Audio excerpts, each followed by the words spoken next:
السلام علیکم فرینڈس آج ہم تربت دل کا نیکسٹ پارٹ سٹارٹ کریں گے۔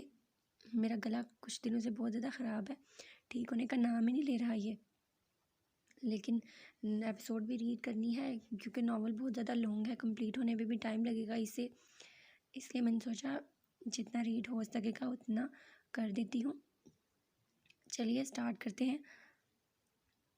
اسے یاد تھا جب کبھی اسے بخار ہوتا تو اس کی ماں کتنے دن اس سے کوئی کام نہیں کرواتی تھی، اور تو اور جب تک بخار نہ اترتا باتھ روم تک اس کو خود لے کر جاتی تھی، دباتی تھی، وقت پر دوائی دینا، سنبھالنا، فروٹس کھلانا، جوس دینا تاکہ وہ جلد سے جلد بھلی چنگی ہو جائے۔ اور آپ ماما پاپا کاش میں مر جاتی اس دن آپ کی جگہ، اس نے سوچتے ہوئے اپنے منہ پر ہاتھ رکھ کر اپنی سسکی دبائی تھی، کیونکہ پنکی کو اس کی ہچکیوں سے رونا پسند نہیں تھا۔ کیوں کرتے ہیں ماں باپ اتنے لاڈ جب چھوڑ کر ہی جانا ہوتا ہے، اور پھر جب ایسے لاڈلے رولتے ہیں تو پھر جیتے جی مر جاتے ہیں۔ اس نے چکراتے سر کو دونوں ہاتھوں سے تھامتے روتے ہوئے سوچا تھا۔ ارے کیوں رو رہی ہے؟ اوہ اچھا بخار ہے نا تجھے، اور بھوکی بھی ہے اس لیے رو رہی ہے، پنکی نے اس کے لرزتے وجود کو اور نم آنکھوں کو دیکھتے ہوئے کہا تھا۔ پیزا کھائے گی؟ پتہ نہیں کس خیال کے تحت اس نے پوچھا تھا اس سے۔ نہیں، اس نے فوراً سے پہلے نفی میں سر ہلایا تھا۔ اٹھ اور 4 بار سر مار اپنا استوار کے ساتھ، جلدی کر، اس نے نیا فرمان جاری کیا تھا۔ نہیں پنکی، دیکھو پلیز میری طبیعت ٹھیک نہیں ہے، میں تم سے کھانا نہیں مانگوں گی، پلیز مت کرو ایسے، اس نے ہاتھ جوڑے تھے روتے ہوئے۔ جو تو جانتی ہے مجھے نہ نہیں پسند، ادھر میں 4 گنوں، ادھر تیرا سر 4 بار دیوار سے ٹکرائے، ہاں چل شروع ہو جا، اس نے اس کے کہتے ہی گنتی شروع کی ہنستے ہوئے، اور پھر اس کے گنتی سٹارٹ ہوتی منتہا نے 4 بار اپنا سر زور زور سے دیوار پر مارا تھا کہ پوری طرح سے خون ابلا تھا۔ اس کے سر سے اور چکراتے سر کو تھامے وہ زمین پر بیٹھی تھی۔ یہ لے اب کھا، ہاں اپنے کھائے ہوئے پیزے کے ہر آدھے ٹکڑے کو اس کے آگے بیٹھے بیٹھے پھینکا تھا، بالکل ویسے ہی جیسے کسی جانور کو کھانا ڈالتے ہیں، یہ شاید جانور کو بھی اس سے بہتر انداز میں کھانا ڈالتے ہوں گے۔ منتہا نے اپنے دوپٹے کو ماتھے پر رکھ کر خون کو دبایا تھا کہ وہ باہر نہ نکلے، اور پھر ان 3 آدھے ٹکڑوں کو دیکھا تھا جو پیزے کے کنارے تھے، جو پنکی کے منہ سے لگ کر ٹکڑے ہوئے تھے۔ وہ منتہا روہیل جس کے ماں باپ نے اسے کبھی جھوٹا نہیں کھلایا تھا، آج وہ اپنے ہاتھوں سے وہ ٹکڑے اٹھائے اپنی گود میں رکھے کھانے لگی تھی۔ مجبوری اور بے بسی کی بھوک نے اسے مار دیا تھا۔ ہر حلق سے اترتے والے پر وہ 100 بار مر اور جی رہی تھی، اور ہر سانس حلق میں ہی دب رہا تھا۔ تو زندگی ایسے حالاتوں سے بھی ملواتی ہے جب جی تو رہے ہوتے ہیں مگر اندر سے مر چکے ہوتے ہیں ہم، لیکن یہ میرے رب کا وعدہ ہے کہ وہ صابرین کے ساتھ ہے۔ کام ہو گیا ہے، ارسم نے آپ کو بتایا تھا۔ گڈ، یہ مسئلہ سالو ہوا، مگر اب سوال یہ پیدا ہوتا ہے، اگر مومن ہمارے پاس ہے تو کیا تم فہا کے لیے ہائثم کے رشتے کو؟ ہاں، سوال ہی پیدا نہیں ہوتا، ہائثم کسی صورت بھی نہیں، میں نے سلمان انکل سے بات کر لیا، آئی تھنک فہا کے لیے اثر ٹھیک رہے گا، اور پھر دیکھا بلا ہے، ارحم کا کزن ہے، بیسٹ رہے گا۔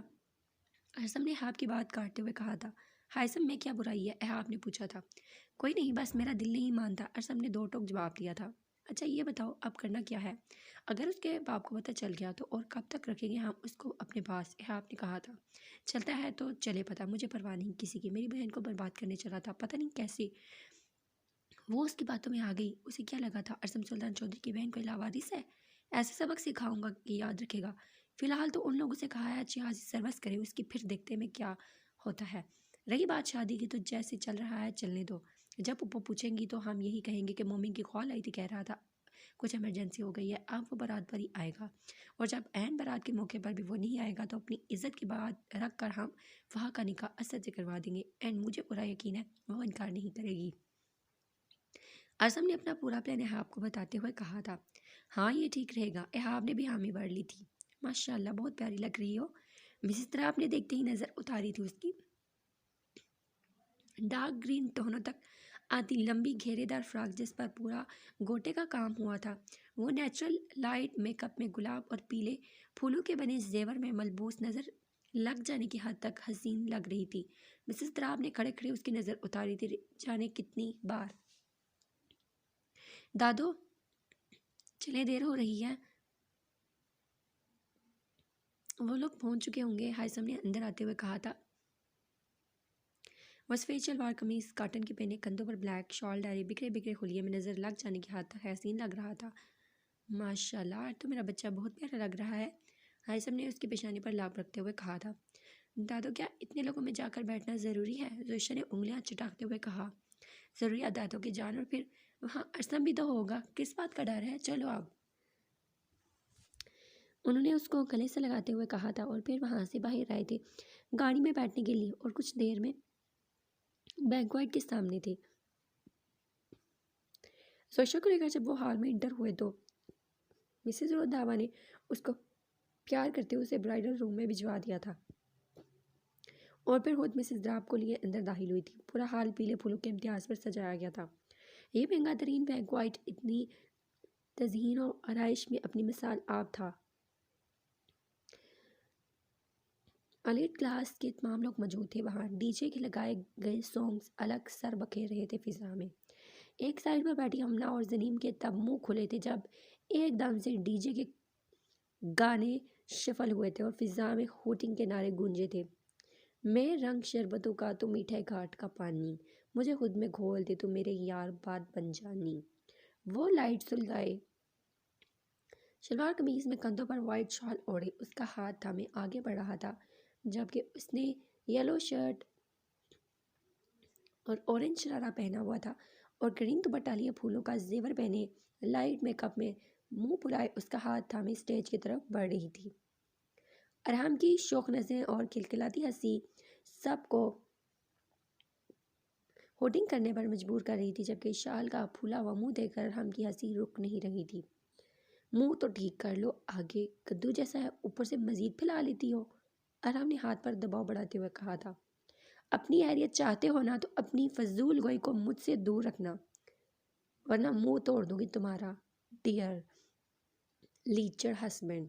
اس نے بھی کہاں حساب رکھا تھا، چہرے پر ہف کی سجائی ایک ایک لفظ چباتے ہوئے کہا تھا۔ لیچر پن دیکھا ہی کب تم نے میرا، dear wife, and I am sure سہن نہیں کر پاؤ گی میرے جذبات کی شدت کو۔ اور اشال کا دل کیا تھا ابھی کہ ابھی اس کی گردن مروڑ دی۔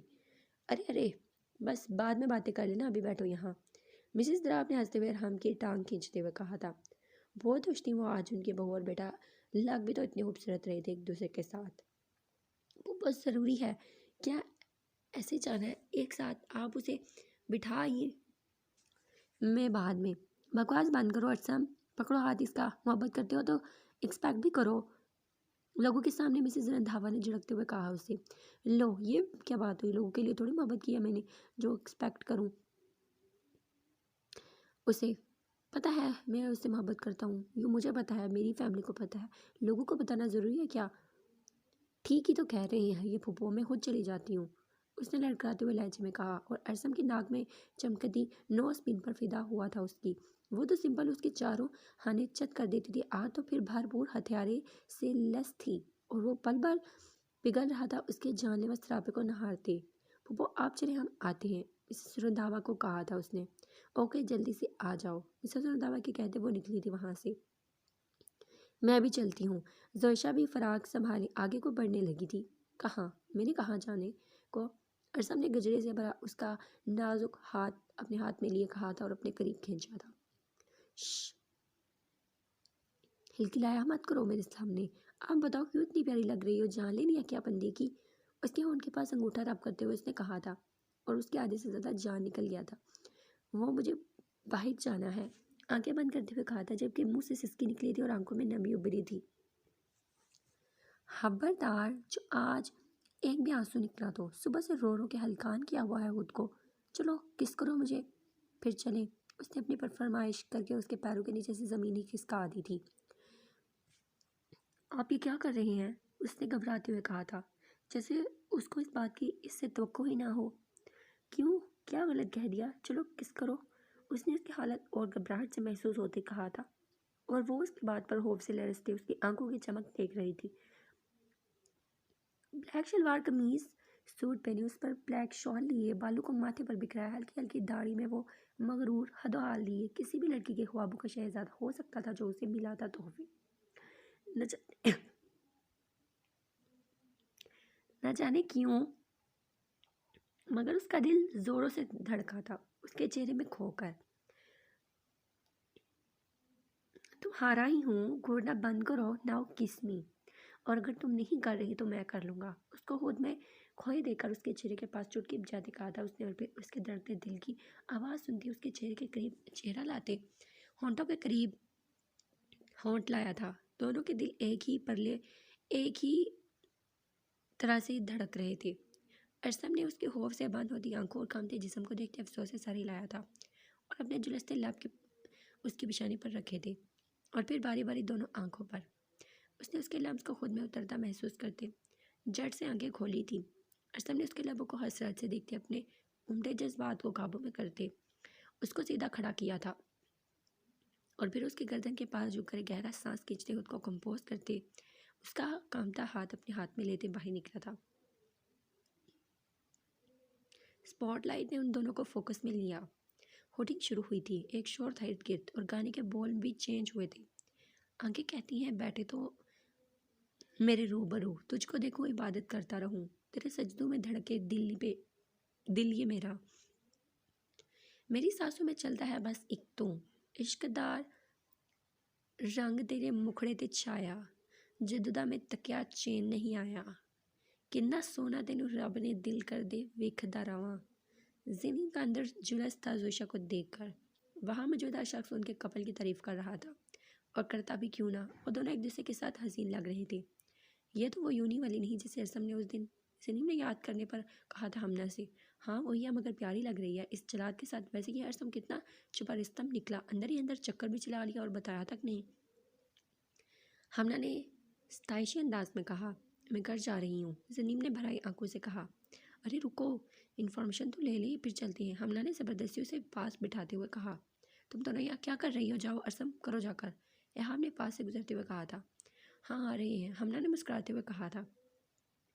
مجھے نہیں کرنی ارسم، مجھے نہیں کرنی یہ رسم، تم کر آؤ، زنیم نے بھرائی آواز میں کہا۔ سکون سے بیٹھی رہو اور وہ دیکھو سامنے، ہمنا نے مسکراتے ہوئے کہا، اور پھر شاطرانہ لہجے میں مسکرائی۔ واٹ ابدال، یہ یہاں کیا کر رہا ہے؟ زنیم نے غصے سے پوچھا ہے۔ تم بتاؤ مائی لو، کیا کر رہا ہے یہ یہاں؟ ہمنا نے آنکھ مارتے ہوئے کہا تھا۔ مجھے نہیں پتا کیونکہ تمہارے دماغ تک پہنچنا بہت مشکل ہے، زنیم نے دبے دبے غصے میں کہا تھا۔ Exactly that's what I am saying, اس نے آنکھ ونک کی تھی دوبارہ اسے اور ابدال کو اپنی طرف آنے کا اشارہ کیا تھا۔ تو تم مجھے بتاؤ گی ہمنا کیا کرنے والی ہو تم؟ اس نے پوچھا تھا۔ بس دیکھتی جاؤ اور ہاں میری ہاں میں ہاں بھی ملاتی جانا۔ فہد سے پوچھو ارسم مومن کیوں نہیں آیا ابھی تک؟ میں نے اس کو ابھی سٹیج پر بھیجوانا ہے، مسز رنداوا نے کہا تھا۔ پھوپھو وہ مومن کی کال آئی تھی، ان کی فیملی میں کسی کی ڈیتھ ہو گئی ہے، تو اس وجہ سے اب وہ نکاح والے دن آئے گا، آپ اس کو سب کے سامنے انٹروڈیوس بھی مت کروائیں، اور اگر آپ نے کروانا ہی ہے تو یہ کہہ دیں کہ وہ باہر ہے۔ ویسے مجھے پھوپھو اعتبار نہیں اس پر، آگے آپ دیکھ لیں، ارسم نے اپنا پلان بتاتے ہوئے کہا۔ مگر ارسم، اچھا ٹھیک ہے، اس کی شادی میں ابھی اناؤنس نہیں کرتی، میری دل سے دعا ہے کہ وہ کبھی بھی بارات لے کر نہ آئے، انہوں نے مجھے دل سے کہا تھا۔ آپ بدعا دے رہی ہیں اسے؟ ارسم نے شرارت سے کہا تھا۔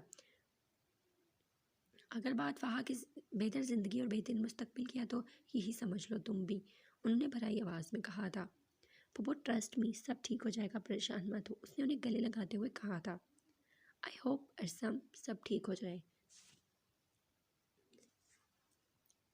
جاؤ اور جا کر فہد سے بات کرو اور بتاؤ اس سے کہ اس کی شادی ہم اسی دن اناؤنس کریں گے جب مومن آئے گا بارات لے کر، کیونکہ ہمیں اس پر اعتبار نہیں، یہ نہ ہو ہم سب کو بتا دے اور وہ بارات لے کر نہ آئے، انہوں نے نرم لہجے میں کہا۔ ٹھیک ہے پھوپھو، میں بات کرتا ہوں، وہ اطمینان دلاتا ہوا وہاں سے چلا گیا۔ وہ شیشے کے سامنے کھڑی اپنا دوپٹہ ٹھیک کر رہی تھی جب وہ بالکل اس کے پیچھے کھڑا اسے نظر آیا تھا، سفید کاٹن کی شلوار قمیض میں کالی شال کندھوں پر لیے اجڑی بکھری حالت میں، غرور بنا ماتھے پر بال ڈالے فرصت سے اسے گھور رہا تھا۔ سامنے آئینے پر دو چہرے جگمگا رہے تھے۔ آگے وہ کھڑی تھی، اورنج گرین یلو امتزاج کی مکس فل گھیرے دھار کلیوں والی ٹخنوں تک فراک پہنی، جس کا پچھلا گلا اگلے گلے کی نسبت کافی گہرا تھا اور ڈوریوں سے بندھا ہوا تھا۔ پاؤں میں تلے والا کھوسا پہنے وہ اس کے کندھوں تک آ رہی تھی۔ لائٹ سے میک اپ پر کانوں میں پھولوں کے بندے اور ہاتھوں میں گجرے اس کی وفا کو اور زیادہ حسین بنا رہے تھے۔ اس کی نسوں کے حصار میں خود کو محسوس کرتے اس کا دل بری طرح دھڑکا تھا۔ دوپٹہ سیٹ کرتے ہاتھ بھی بری طرح کانپے تھے۔ پلکیں آرزو پر گہری لرز رہی تھی اور سانس کہیں سینے میں دب گیا تھا۔ اپنی حالت سے خوفزدہ ہوتی وہ پلٹی تھی، مگر پیچھے کھڑے عاصم نے ہلکی سی بھی ہنجش نہیں کی تھی۔ اس کے چہرے پر نظر ڈالتے رہ کر وہ فرار ڈھونڈتی وہاں سے جانے لگی تھی کہ وہ بجلی کی تیزی سے اس کے سامنے آیا تھا۔ مسز فہا مومن، بہت پیاری لگ رہی ہیں آپ۔ یہ ڈریس آپ نہ پہنتی تو اس کی قسمت میں اتنا پیارا لگنا لکھا ہی نہیں جانا تھا، اس نے تنزیہ کہا۔ ہٹو ہائی، اس نے فراق کو آگے سے پکڑ کر اس کی سائڈ سے نکلنا چاہا تھا جب وہ اسی سائڈ پر کھسک کر دیوار بن کر اس کے سامنے کھڑا ہو گیا۔ ویسے آپ کے مومن غصہ نہیں ہوں گے؟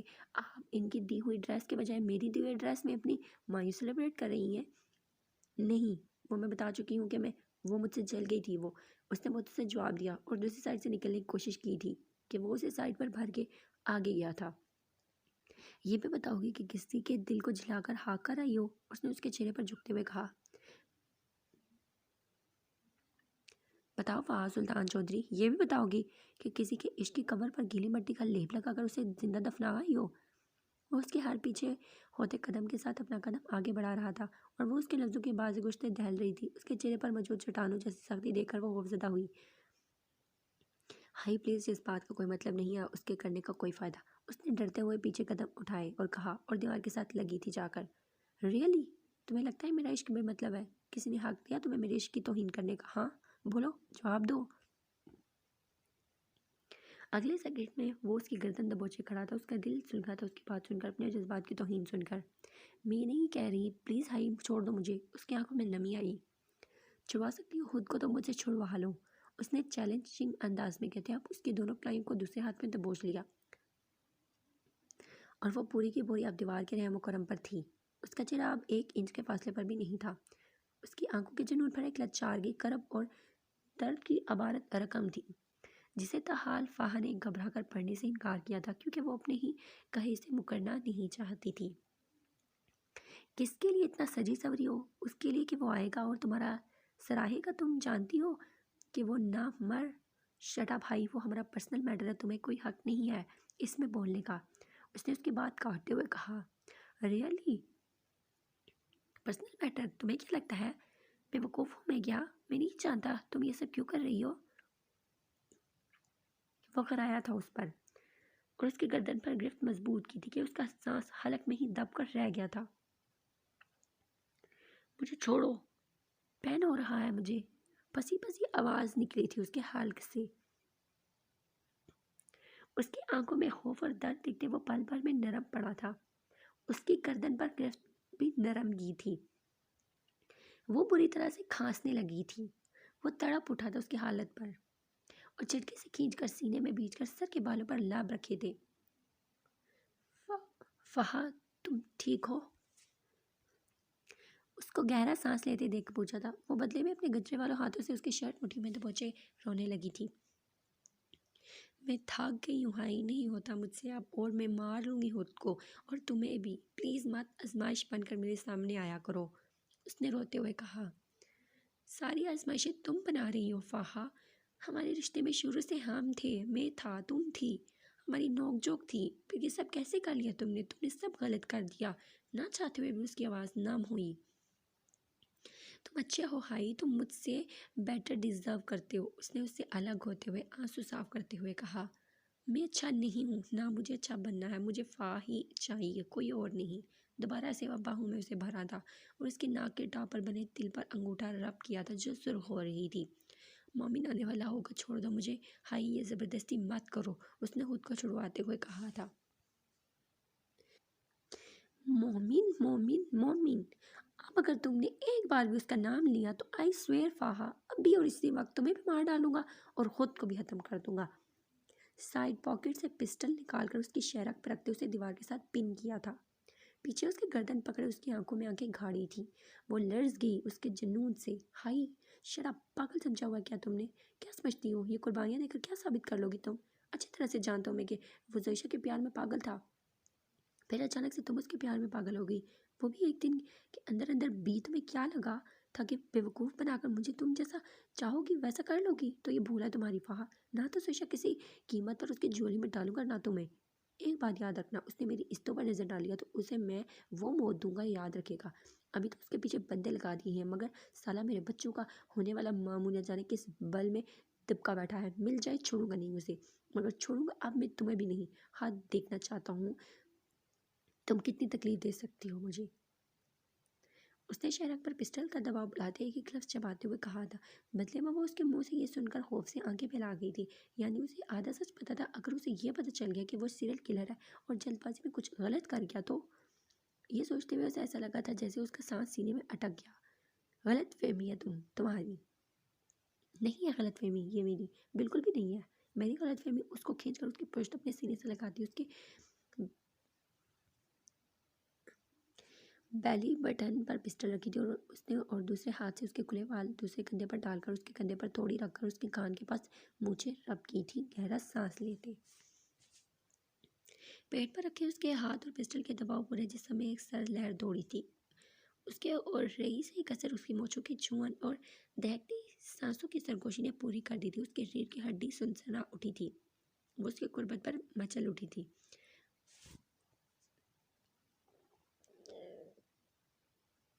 فرینڈز، آئی ایم سوری، آج مجھ سے ناول ذرا بھی اچھا نہیں پڑھنے ہوا، گلا بہت زیادہ خراب ہے۔